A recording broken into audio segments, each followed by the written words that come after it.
பாவேந்தர் பாரதிதாசன். பாவேந்தர் பாரதிதாசன் அவர்கள் துவக்கத்திலே அவர் நல்ல தமிழை கற்று பிரெஞ்சு பாடத்திலே படித்தாலும் கூட, புதுச்சேரியிலே அவர் இருந்தாலும் கூட 20ஆம் நூற்றாண்டினுடைய இறுதி காலகட்டத்திலே ஒரு இணையற்ற கவிஞராக இருந்தார். கனகசுப்புரத்தினம் என்று சொல்லி இருந்தாலும் கூட பாரதியாரின் மீது அவர் கொண்ட நட்பின் காரணமாக, அவர் பெற்ற அந்த பாரதியாருடைய பாடல் மீது ஏற்பட்ட ஈர்ப்பின் காரணமாக அவர் பாரதிதாசன் என்கின்ற பெயரை தன்னுடைய பெயரிலே சூட்டிக் கொண்டார். பேரறிஞர் அண்ணாவால் புரட்சி கவி என்கின்ற பட்டத்தையும் கொடுத்து அந்த காலகட்டத்திலேயே 20,000 ரூபாய் பரிசையும் பெற்றவர் நம்முடைய புரட்சி கவிஞர் அவர்கள். தந்தை பெரியாரின் அவர்களுடைய கருத்துக்களை முழுமையாக உள்வாங்கி தன்னுடைய சிந்தனையை பகுத்தறிவு கொள்கையோடு தன்னுடைய பாடலை வடிவமைத்துக் கொண்டவர் நம்முடைய பாரதிதாசன் அவர்கள். அவரிடத்திலே இருந்தது மொழிப்பற்று இருந்தது, கல்வியை பற்றியான நாட்டம் இருந்தது, நாட்டுப்பற்று இருந்தது, பெண்ணுரிமை பற்றி பாடியிருக்கிறார், தொழிலாளர்களை பற்றி பாடியிருக்கிறார், குழந்தையை பற்றி பாடியிருக்கிறார். இருந்தாலும் இங்கே ஒரு அழகான பட்டிமன்றம் நடக்க இருக்கிறது. அதனால் சுருக்கமாக ஒரு செய்தியை நான் சொல்ல விரும்புகிறேன். மொழிப்பற்றை பற்றி பாரதிதாசன் அவர்களுடைய பாடலிலே பார்த்தீர்களேயானால், கனியிடை ஏறிய சுளையும் முற்றல் கனியிடை ஏறிய சாரும் பனிமலர் ஏறிய தேனும் பாய்ச்சுவை பாய்கிடை ஏறிய சுவையும் நனிபசு பொழியும் பாலும் தென்னை நல்கிய குளிரில நீரும் இனியன என்பேன் எனினும் தமிழை என்னுயிர் என்பேன் கண்டேன் என்று அவர் பாடுகிறார். அதே போல இன்னொரு இடத்திலே பாரதிதாசன் பாடுகின்ற போது சொல்லுகிறார், தமிழுக்கும் அமுதென்று பேர் என்கிறார். தமிழுக்கும் அமுதென்று பேர், அந்த தமிழ் என்ப தமிழங்கள் உயிருக்கு நேர் என்று பாடுகிறார். அதைத்தான் வள்ளுவன் அவருடைய குரலிலே சொல்லுவார், அமிழ்தினும் ஆற்றல் இனிதே தம் மக்கள் சிறுகை அளவிய கூடு என்று சொல்லுகிறார்.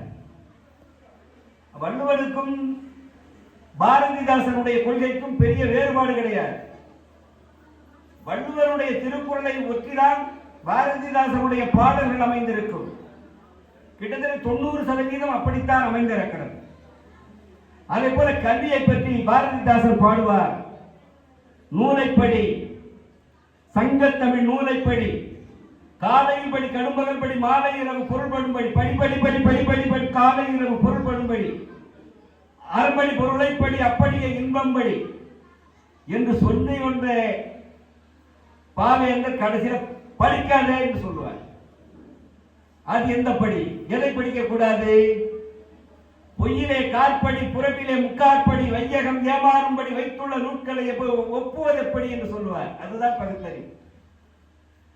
கம்பராமாயணம் மகாபாரதம் போன்ற புராண கதைகளால் நம்முடைய அதெல்லாம் பயன்பட மக்களுக்கு வாழ்வியலுக்கு பயன்படாத நூல்கள். அதை படிப்பதை விட திருக்குறளிலே அறத்தை படி பொருளை படி சங்க தமிழ் நூலை படி என்று சொல்லுகிறார். படிக்க வேண்டும் என்று சொல்லுகிறார், எதை படிக்க கூடாது என்பதையும் சொல்லுகிறார். அதைத்தான் வள்ளுவர் சொல்லுகிறார், தொட்டனை தூரும் மணற்கேணி மாந்தற்கு கற்றனை தூரும் அறிவு என்று சொல்ல. படிக்க படிக்க உனக்கு அறிவு வளரும், படித்துக் கொண்டே இரு என்று வள்ளுவர் சொல்லுவார். நாட்டுப்பற்று, நாட்டை பற்றி நம்முடைய புரட்சி கவிஞர் அவர்கள் சொல்லுகின்ற போது சொல்லுவார், தமிழ்நாட்டை பற்றி நாடு என்கின்ற போது தமிழ்நாட்டில் தான் அவர் மீது அதிகமான பற்று. என்னரும் தமிழ்நாட்டின் கண் எல்லோரும் கல்வி கற்று பன்னரும் கலைஞானத்தால் பராக்கிரமத்தால் அன்பால் உன்னத இமயமலை போல் ஓய்விடும் கீர்த்தி எய்து இன்புற்றார் என்று மற்றோர் இயம்ப கேட்டிடல் என்னாலோ என்கிறார். அப்ப எவ்வளவு பெரிய அவருடைய இலக்கு, அவருடைய லட்சியம் உயர்வாக இருந்திருக்கிறது என்பதை நாம் எண்ணி பார்க்க வேண்டும்.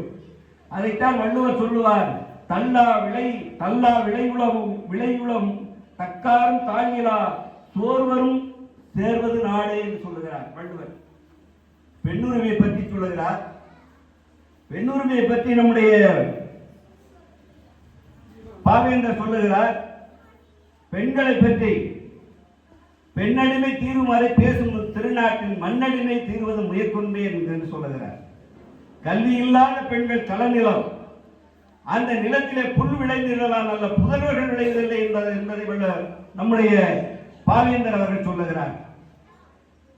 எனவே பெண்களுக்கு விடுதலை இல்லாமல், பெண்களுக்கு உரிமை இல்லாமல் இந்த நாடு விடுதலை அடையும், இந்த நாடு பெருமைப்படும், இந்த நாடு வளரும் என்று சொன்னால் அது இங்கே கிடையாது என்று சொன்னார். நான் 2 மாதத்திற்கு முன்பாக பிரான்ஸ் நாட்டிலே உலக தமிழ் ஆராய்ச்சி மாநாடு நடைபெற்றது. அந்த மாநாட்டிலே நான் கலந்து கொண்டேன். கலந்து கொண்டு பிரான்ஸ், ஜெர்மனி, அதே போல சுவிட்சர்லாந்து, இத்தாலி வரையிலே ஒரு 15-20 நாட்கள் சுற்றுப்பயணம் மேற்கொண்டேன். அங்கேயும் தமிழ்ச்சங்கங்கள் இருக்கிறது, அங்கேயும் தமிழர்கள் இருக்கிறார்கள். ஆனால் அங்கே சகோதரிகள் பெண்கள் அவர்களுடைய உரிமைகள் என்பதை பார்க்கின்ற போது நாம் நம்முடைய சகோதரிகளுக்கு கொடுக்கக்கூடிய உரிமைகள் மிக மிக மிக மிக குறைவு. ஈக்குவல் ஷேர், சமமான வாழ்க்கை, தரமான வாழ்க்கை, தரமான கல்வி, பெண்ணாக இருந்தாலும் ஆணாக இருந்தாலும் அந்த உரிமை கொடுத்த காரணத்தினாலே தான் இந்த இன்றைக்கு அந்த நாடு உயர்ந்து நிற்கிறது. ஒரு காபி சாப்பிட போறோம், ஒரு காபி தேநீர் 4.5 யூரோ. பாருங்க, 4.5 யூரோ தான். நம்ம நாட்டு பணத்துக்கு நீங்க என்ன நினைப்பீங்க? ஓ, 4 ரூபாய் தான் நினைப்பீங்க. ஆனால் 450 ரூபாய் ஒரு காபி. அப்ப நம்ம நாட்டு பணம் எந்த அளவுக்கு அங்கே செல்வாக்கிழந்து இருக்கிறது என்பதை பார்க்க வேண்டும். ஒரு ரூபாய்க்கு 104 ரூபாய், ஒரு யூரோ 104 ரூபாய். அப்போ 4.5 ரூபாய் ஒரு காபி. அதை கொடுத்து விட்டு தான் அங்கே சாப்பிடணும். ஒரு சாம்பார் ரசம்